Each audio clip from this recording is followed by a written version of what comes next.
thank you FPA for hosting this meeting, and thank you all for coming here. It is very valuable for us to have your attention to the case.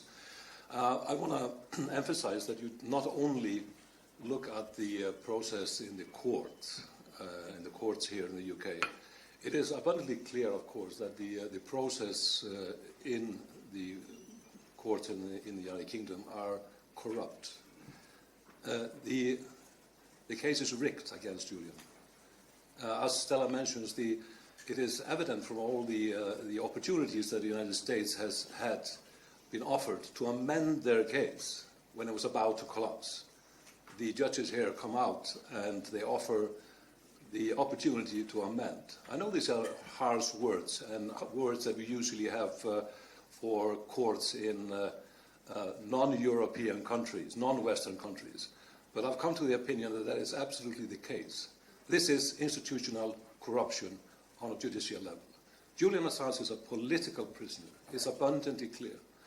And I hope that you can look into the case, in the details of the case, where the evidence is basically screaming at you. Look, for example, at paragraph 210 in the last ruling by the courts here, when they denied to Julian, almost on all points, the opportunity to appeal.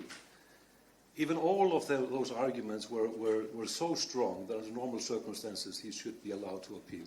Let me dwell on that specific one. Paragraph 210.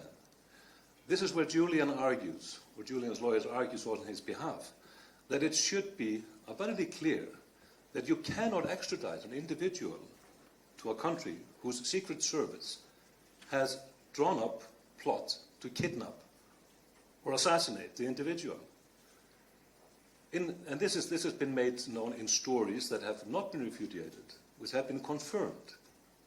And I'm referring to the CIA plot to kidnap or assassinate Julian in 2017, at the time when Mike Pompeo was director of the agency. Now, what did the court say in this paragraph? This is like something out of Alice in Wonderland. It doesn't make any sense. And I'm paraphrasing here, but I'm pretty close. You will find out if you look it up. The argument is this. Even if it is credible that the CIA did plot to kidnap or kill Julian Assange in the United States, if he is legally extradited through a lawful process, the need to kidnap and assassinate him falls away. Thereby, it is not an argument for an appeal. Can you believe this? This is something you read out of papers in the Royal Court of Justice. It's unbelievable. So, the judicial process is rigged. We have been focusing on the political aspect of the case and a political solution. And it has been bearing fruit. More and more political leaders are coming to the side of Julian. They see the absurdity in this case and how serious implication this could have for press freedom worldwide. All progressive leaders of Latin America have come out in support of Julian Assange. Of course, his prime minister in his home country, Anthony Albanese, has been in full support of the demand that this case is closed. More and more politicians on our end of the world have also come out and said, this is enough. Even Olaf Scholz, the Chancellor of Germany, said about 3 weeks ago that Julian Assange should not be extradited. All major organizations that care about freedom of speech and freedom of expression see the danger in this and are supporting Julian. The European Council has mandated their Special Rapporteur on Freedom of Expression to write a report on the case, and their representative actually is in the room. Ms. Ivarsdottir, who is the Special Rapporteur for PASE, and she met Julian Assange in Belmarsh prison yesterday.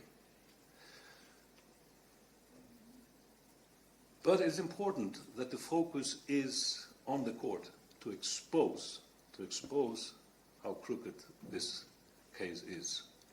So I welcome you here, and I hope you will put the focus on the judges on Monday,